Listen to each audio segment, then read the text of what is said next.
The morning of my baby shower, I was standing in the parking lot of Hartwell Country Club in a yellow sundress that my mother had helped me pick out, and I remember thinking that everything was going to be fine. That's the thing about hope. It shows up even when it has no business being there. My name is Callie. I'm 31 years old and I work as a pediatric occupational therapist at a rehab center in Charlotte, North Carolina. I drive a 7-year-old Honda Civic with a cracked rearview mirror that I keep meaning to fix. My mom taught third grade for 26 years before she retired, and my dad ran a small landscaping company until his knees gave out. We are not country club people. We are casserole on the porch, screen door slamming, sit around the kitchen table people, and I had always been fine with that. More than fine. But then I married into the Ashwood family, and for about 2 years, I tried very hard to be something else. My husband. I'll just call him my husband because saying his name out loud right now still does something to my chest that I'm not proud of. Came from a family that measured success in square footage and zip codes. His mother, Margaret, had been on the board of 3 non-profit galas and had once corrected a caterer in front of 30 guests for using the wrong salad fork. His father was quiet and looked out windows a lot. His sister, Tatum, was 24 and had never held a job for longer than 4 months, but spoke about the job market like she had personally survived it. We met at a hospital fundraiser where I had been dragged by a co-worker. He was funny, genuinely funny, not just rich person charming. He asked me real questions and actually listened to the answers. By our third date, I knew his biggest regret was dropping out of his college band, and he knew that I cried at pharmaceutical commercials. It felt real. It was real for a while. When he proposed, I said yes on a Tuesday night in our apartment kitchen, flour on both our hands because we had been attempting homemade pizza, and I thought, this is the version of us that matters. The flour and Tuesday version. I should have paid more attention to the other version. Margaret had opinions about everything, the venue, the flowers, the rehearsal dinner menu. After the wedding, she had largely redesigned until it looked very little like anything I had ever wanted. I told myself that was just weddings. Weddings bring out control in people. Things would normalize. They did not normalize. When I got pregnant, she called before I had even had a chance to tell my own mother. He had told her first. I sat with that for a long time. I still sit with it sometimes. The baby shower was her idea. She offered to host, said she wanted to do something special for us. And I was 7 months along and tired and grateful, and I said yes. My mother offered to help plan it. Margaret said she had everything handled. My mother said, of course, whatever is easiest. My mother is like that. She gives people room, even when they don't deserve it. I showed up that morning with my mother, my Aunt Sandra, and my 2 closest friends from work, Jen and Priya, and we walked into the Hartwell Country Club reception room, and the first thing I noticed was the seating. There was a long head table at the front of the room, draped in white linen with a floral centerpiece that must have cost more than my first paycheck. My name was on a sign at the center of the table, and the seats immediately surrounding it were filled with name cards. I scanned them. Margaret, Tatum, my husband's aunt from Connecticut, his cousin from Atlanta. 3 women I recognized as Margaret's friends from her garden club. His grandmother. My mother was not there. I walked the room slowly, still holding my purse, smiling at people who were already seated at the round tables further back. Jen caught my arm near the gift table. Where are you sitting? She asked, in that voice she uses when she already knows something is wrong. I found my mother's name at a table near the back corner, Aunt Sandra next to her. Jen and Priya had been placed at a table on the other side of the room from each other, which made no sense to me at all. I found Margaret near the bar cart, adjusting a ribbon on something. I noticed the seating, I said. She turned and smiled the way she always smiled at me, a little too wide, a little too practiced. Doesn't it look beautiful? The florist did the most incredible job. My mom is at the back table. Yes, we needed the front table for immediate family. She said it like it was obvious, like I should have understood already. She's my mother, I said. This is my baby shower.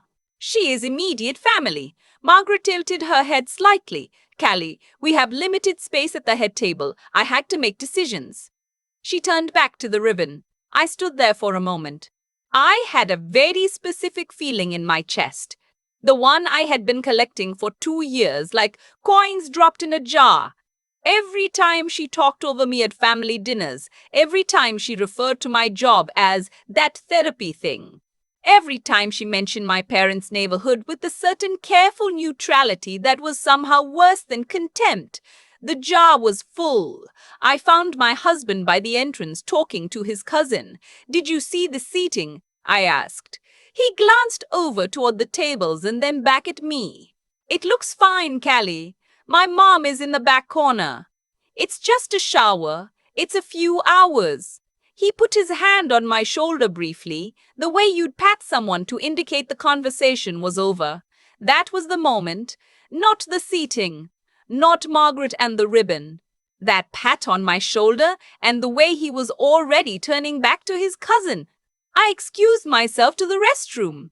I sat on the closed lid of a toilet in the third stall of a country club bathroom, and I breathed for about 90 seconds. I thought about my mother, who had driven 2 hours that morning, who had brought a homemade quilt she had been working on since I told her I was pregnant, who had pressed it into a bag and brought it to a party she had not been allowed to plan. I washed my hands. I looked at myself in the mirror. I was 31 years old, 7 months pregnant, and wearing a yellow sundress my mother had helped me pick out. I walked back into the room, went directly to the head table, and removed the name cards for Margaret's 3 garden club friends. I carried them to the back table where my mother and aunt were seated. I set them down at 3 of the empty chairs. Then I picked up my mother's name card and my aunt's name card and walked them to the head table and placed them in the vacated seats. Margaret was across the room. She saw me do it. Her expression didn't change exactly, but something behind her eyes did. My mother stood up. Callie, you don't have to. Come sit up here, Mom. She came. She straightened the centerpiece slightly when she sat down, the way she fixes things out of habit, and I loved her so much in that moment I could barely look at her. The shower began. A coordinator welcomed everyone. There were mimosas and little cucumber sandwiches and a game involving baby food in tiny jars. I sat at the head table and laughed at the right moments and thanked people for coming and tried to locate the sensation of enjoying myself. It was somewhere in the room. I could almost find it. About 40 minutes in, Margaret stood up. She had done this, I realized, at every event I had attended with this family. She had a way of standing up that reset the room's attention toward her without her having to ask for it. It was a skill, genuinely. I could acknowledge that. She gave a speech. It was polished and warm in the way that things can be polished and warm without containing actual warmth. She talked about the Ashford family legacy. She talked about what it meant to bring a new child into a family with such deep roots. She mentioned my husband's grandfather. She mentioned a foundation they'd endowed. She said she was grateful that her son had found someone to build a life with. Not that he had found me, specifically. Just someone. She raised her glass. Everyone raised their glasses. My mother had not been mentioned once. I watched my mother's face during that toast. She was smiling. She was clapping with everyone else. She did not show a single thing, and that somehow was what broke it open in me. The fact that my mother had simply accepted being erased because she was too gracious to make a scene at my shower. I set my mimosa glass down. I didn't plan what I said next. I want to be honest about that. I had not rehearsed it. I did not have a dramatic speech prepared. I just picked up the small wireless mic that the coordinator had used for the games and I stood up and the room went quiet. I want to say something, I said. My voice was steady. That surprised me. I want to talk about the woman who taught me how to be a mother before I ever knew I was going to be one. I looked at my mother. She drove 2 hours this morning. She made a quilt by hand over the last 6 months because she said she wanted my daughter to have something that nobody could buy. She is sitting at this table because I moved her name card from the back of the room where it had been placed to here where it belongs. The room was very quiet. She is the reason I know how to be patient with kids who are struggling because she spent 30 years doing it herself. She is the reason I know that love is not about what table you're seated at. She is my mother, and she should have been at this table from the beginning. I put the mic down. I didn't look at Margaret. I looked at Jen, who had her hand pressed against her mouth. I looked at Priya, who was nodding very slowly.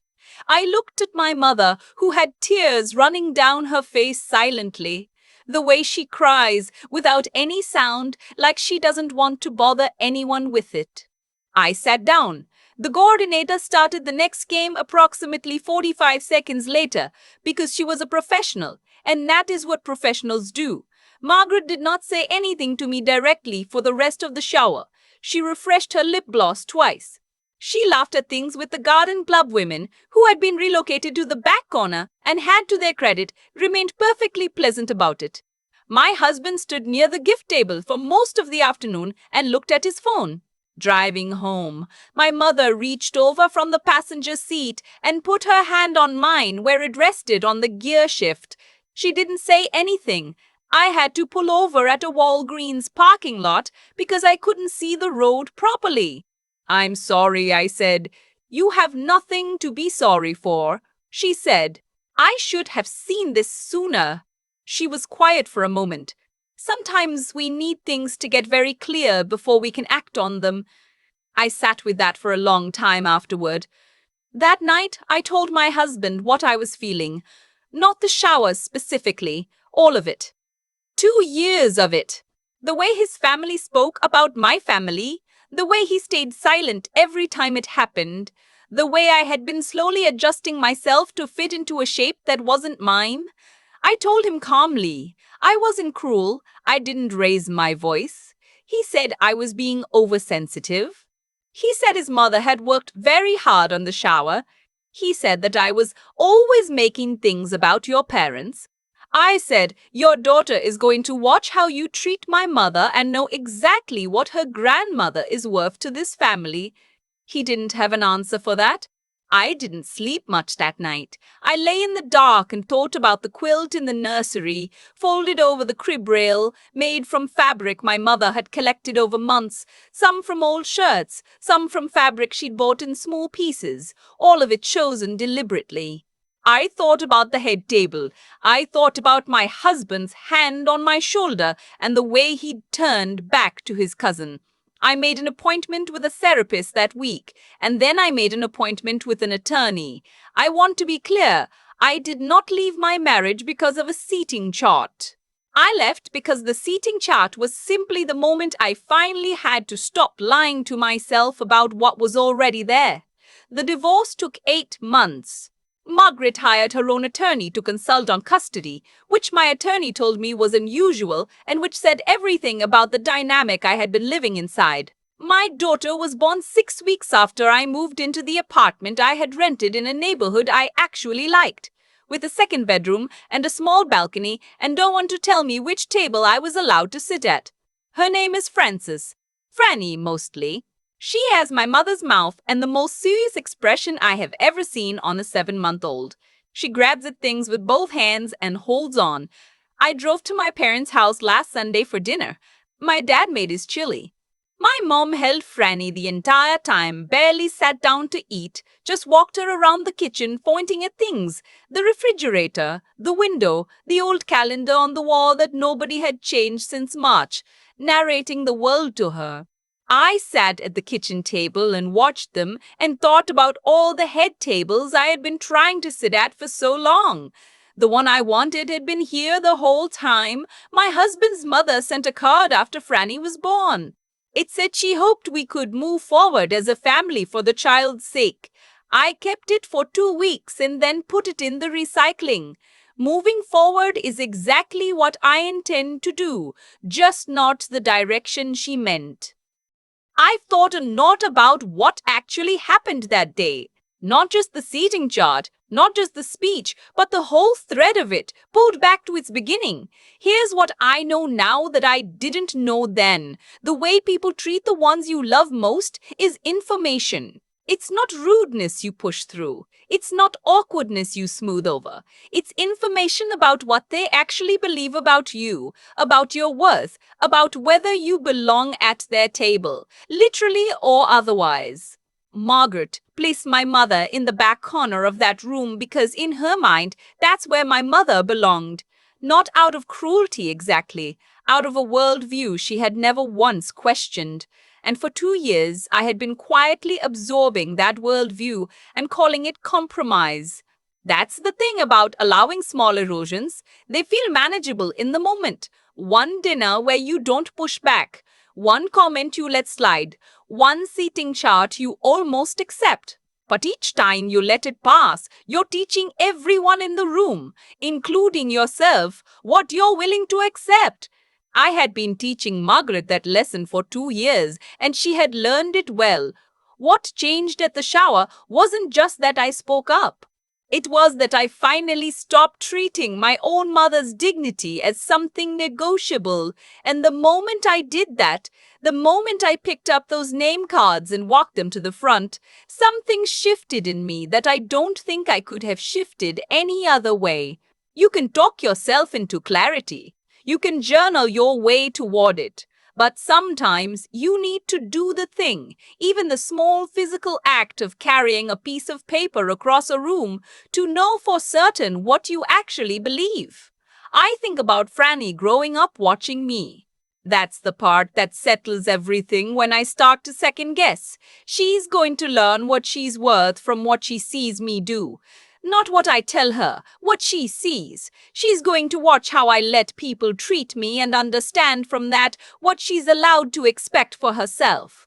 That's a weight I feel every single day, and it is exactly the kind of weight I want to carry. The thing about integrity, the quiet, unglamorous kind, is that it accumulates the same way erosion does, just in the other direction. Every time you hold a boundary, you build something. Every time you choose honesty over comfort, over approval, over keeping the peace at your own expense, you become slightly more yourself. Not dramatically, not in a way anyone else would notice from the outside. But you always know. Margaret's card is in the recycling. My mother's quilt is on Franny's crib. My dad's chili recipe is saved in my phone. I know exactly which table I belong at.